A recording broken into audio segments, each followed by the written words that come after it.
May SSS ka ba? Baka isa ka pa din sa hindi nakakaalam, pero may bagong tulong na pwede mong ma-avail at mas pinadali pa nila ang requirements.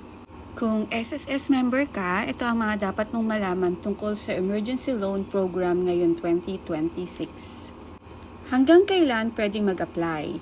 Ayon sa SSS, available ang Emergency Loan Program hanggang December 9, 2026 o hanggang ma-lift ang State of National Calamity, alinman ang mauna. Sino ang pwedeng mag-avail? Mga active SSS members kasama na ang OFWs, basta qualified at may sapat na hulog.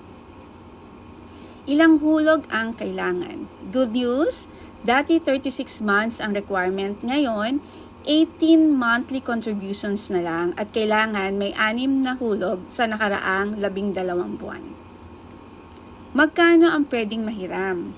Hanggang 20,000 depende sa inyong contribution record. Magkano ang interest? 7% per year lang, mas mababa kumpara sa maraming lending apps. Totoo bang walang bayad sa unang 6 na buwan?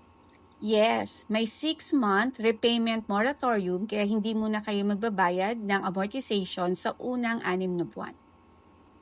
Pwede ba kahit may existing loan? Oo, basta wala kayong lampas sa 3 buwan na hindi nababayaran at wala kayong restructured loan. Pwede ba ang OFW? Yes, kasama na rin ang OFW sa mga maaaring mag-avail sa ilalim ng pinasimpleng requirements. Paano mag-apply? Online lang sa my.sss account o sa SSS mobile app. Kailangan may enrolled disbursement account para doon ipapasok ang loan proceeds mo. And lastly, ilang buwan babayaran ng loan? 30 months ang kabuuang termino kasama ng unang 6 na buwan na walang bayad.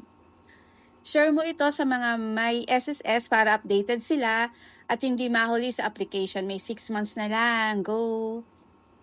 These details are based on recent SSS announcements and circulars. Thank you.